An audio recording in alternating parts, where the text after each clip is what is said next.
the longer you can go without spending your crests, the more efficient each purchase is going to be. But the longer you wait to spend your crests, the more +7s you're going to get declined to. This is all about finding that balance. What up, gamers? I hope that the first week of the season treated you well, and that you're opening your vault to all kinds of amazing loot. Now, if you've been gaming like crazy, then you've probably amassed a kind of horde of crests, and you might be thinking, how do I spend these in a way that doesn't completely grief myself? Well, first off, let me set your mind at ease. Even if you've already spent all of these, and you fucked up every single piece of it, you are behind, but you're not so behind that it's going to actually matter long term. Especially if you're playing at a late cutting edge level, or even lower than that, you're totally fine. Don't sweat it. We'll just work on spending these wisely from here on out. Now, anyways, so you've got 4 types of crests this patch, from weathered all the way to gilded. And I'll make this super simple. The only 2 that you actually have to think deeply about is going to be the runed and the gilded crests.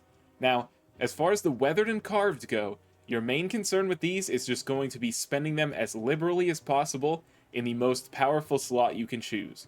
The whole point of these 2 is catch-up crests. These are meant to get you to where you can farm runed or gilded, which, if you're doing keys, is going to be super easy as you only have to complete +2s. For delves, you're going to have to go up to 8s, but with tank brand, that's a little easier than usual. So, now that you've got some crests that matter, how do we use them? Well, let's talk to our friend the upgrade vendor here, and we'll talk a little bit about Crest Theory. So, the most important thing to understand is that the foundation of the crest system and the ideas behind efficiency with it is centered around the idea of crests being to upgrade a slot rather than an item. So, for example, you see here I have 2 652 trinkets. Well, because both of my items in that slot are 652, then if I were to have something like a 649 trinket, like my Entropic Scarden Core here, I can upgrade it to 652 for 0 crests. This upgrade would normally cost me 15, but because I have a better item, the upgrade is free. So, when you're thinking about what's efficient for you personally, you have to first make a plan of what you have access to. Now, I'm putting on the screen here Fisher's gearing graph for the season, which basically shows, what you have access to gearing-wise. And I'm going to put a link to this into the description, and feel free to check it out. I mean, this is a great resource, and props to this guy for putting it together. So, looking at this graph, myself being lucky enough to be able to spam 10s week 1 means that any keystone that I do could immediately have a 655 drop out of the end of dungeon chest. So upgrading something like my 649 gloves here would just be trolling, because the next key I could just get a 655 pair of gloves, and the upgrade all the way to 655 is just going to be free.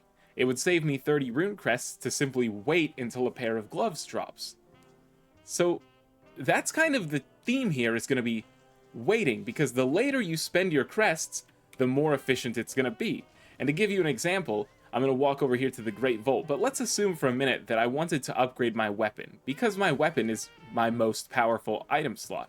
So I could spend all kinds of crests upgrading this weapon from 652 all the way as high as 265, I believe the hero track goes to. But something that could happen is that I could just walk over to my Great Vault today on reset, and oh, what do you know? There's a fucking myth track weapon in my vault. Well, anything that I spent on that weapon would have been immediately wasted if I choose this option. So it's critical to think about, where you might have gear coming from. But like I mentioned, with making a plan for how to gear your character, you're going to want to consider what you have immediate access to. So, for example, today I'll be split rating Heroic and Normal. So I'm going to want to look at the bosses of Heroic and Normal and think, well, is there anything that I might be picking up that might make making these crest upgrades wasteful? Well, I might want something like the Eye of Kazan, which drops at 658 naturally. So if I upgraded both of these trinkets, then we would be wasting something there. Similarly, I might want to upgrade my 649 shoulder pads, but if I took the shoulder pads off of Muggsy, then all of that would be wasteful as well. So go through and think about the gear that you have immediate access to. Anything that you have a realistic chance of getting within the next couple days is probably a no-no as far as crests go, because you're just going to end up wasting them. Another thing critical to consider for your crest economy is crafting. So crafting is going to cost you 1 spark, of which you'll get 1 about every other week, and it will also cost you 60 crests of the level at which you're trying to craft it. If there is any way that you're going to be spending more than 60 crests on an item, and that would be 4 upgrades, then crafting in that slot is worth it, especially to get your embellishments. Embellishments aren't super powerful on their own, but they are more valuable than 3 item levels on a weak slot. So, do you want them? Yes, absolutely. Craft something. The most valuable craft for your first spark will probably again be a weapon, but because two-handers take 2 sparks, you might have to wait a bit for this if you're looking for something like a staff or a two-handed sword. But when you can craft it, that absolutely is the right thing to do. Alright, so we've reached the end of our raid week, we've picked our vault, and we've still got these crests. We know we're not going to get any immediate upgrades, so now that it's time to spend, what do we spend on? Well, the first thing you need to keep in mind is that not all item slots are created equally. Things like helmet, chest, and legs are by far the most valuable armor slots. As you can see here, 3 item levels on my helmet is worth 125 intellect. This is the same for something like my chest piece or my pants. But if I were to look at something like shoulder pads, 3 item levels is only worth 88 intellect. On belt, it's only worth 91. On my boots, it is similarly worth 91. So you can see here that not every slot is going to give you the same value despite each one costing the same amount of crests. So if you're putting crests into armor, you're going to want to make sure you pick a high impact slot. If you're going to put them into your weapons, this will usually give you the absolute most bang for your buck. As you can see here, 3 item levels on my weapon is actually almost double the value of certain pieces of armor. So in terms of actual priority, it's usually weapon, high impact armor, trinkets or rings, followed by low impact armor. The low impact armor, like your boots and belt, bracers as well, that's usually where you're going to want to put your embellishments. As crafted gear inherently has a lower item level, it is less of a detriment to have your embellishments on those slots. So don't worry about spending crests on those, you're going to craft into them anyways. Now, my new Blast Furious machete is Myth Track 1 of 6. Early in the patch, Myth Track gear is almost always a safe upgrade choice, and here's why. Anything I get out of my vault will also be 1 of 6. So I'm not going to have to worry about picking something immediately out of Vault that's better. But also, if I take a look at Mythic, technically there is an upgrade for me on Styx Bunk Junker. There's also technically an upgrade on Sprocketmonger Lockenstock if I were to get this staff. But here's the thing, so early in the patch, if I have a Myth Track weapon, unless I'm the fucking LeBron James of my World of Warcraft guild, no raid leader in his right mind would give me a second Myth Track weapon instead of a person who has not gotten lucky enough to have a Myth Track weapon appear already. So I can be almost certain I will not be getting a weapon from either of those bosses, thus making my sword a very safe way to spend crests. Similarly, this early in the vault with only 1 Myth Track piece on my character, there's no way that I'm going to take another Myth Track one-hander over a Myth Track anything else. So, absolutely, this is the safest place to spend them. If you don't have Myth Track pieces, then you're going to want to be looking at gear that you cannot replace from end of dungeon loot that is in a high impact slot, or cantrip items that cannot be replaced. What do I mean by that? Well, take a look at my Hyperthread wrist wraps.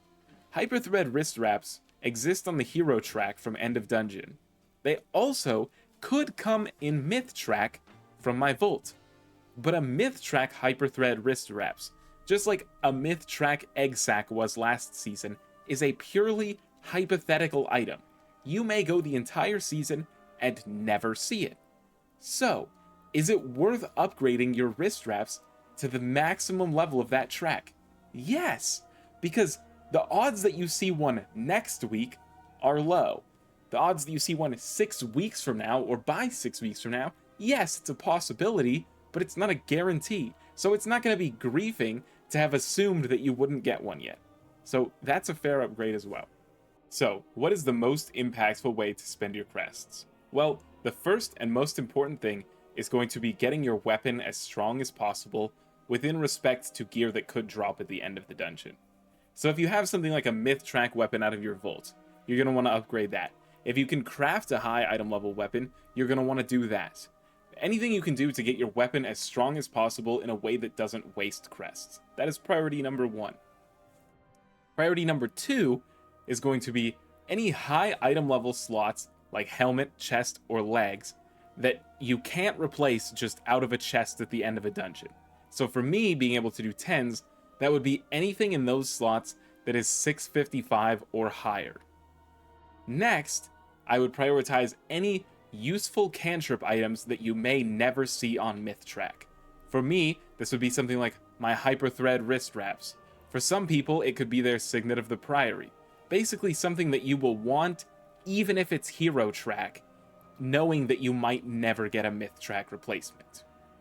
Then, if all else fails, you could put points into one of the weaker slots, or perhaps jewelry to pump up your secondary stats. But keep in mind that with the weaker slots, you probably are going to want to put your embellishments there. So if it's something that you know will probably end up embellished, something like your boots, then don't spend too much crests there because it's all going to be wasted as soon as you craft. But with those rules in consideration, you're pretty much good. It is very, very difficult to truly brick your character through upgrades. The only way I could really think about it is if you did 7 or 8, completely wasteful spends every single week and you never get loot from raid. So if either of those is happening, yes, you might get behind from not spending it perfectly, but you're not going to get so behind that someone's gonna look and say, yo, this guy's character fucking blows, right? You'll be okay. So, as for what you can do now, if this is not helpful for you, well, good news, I will be streaming my raid and more every single week. So, if you're looking at it and you're like, I still can't decide what to do, come ask me. If I have time, I will help you. That's going to be at Twitch TV/Kitchen Commander. Coming up in the pipeline, I've got a new video on how to sim your character. After that, we'll do some essential add-ons for the season, and then we'll get straight into our Mythic and Dungeon guides. Thank you so much for your time. I hope to see you around soon. My name is Aaron. Peace.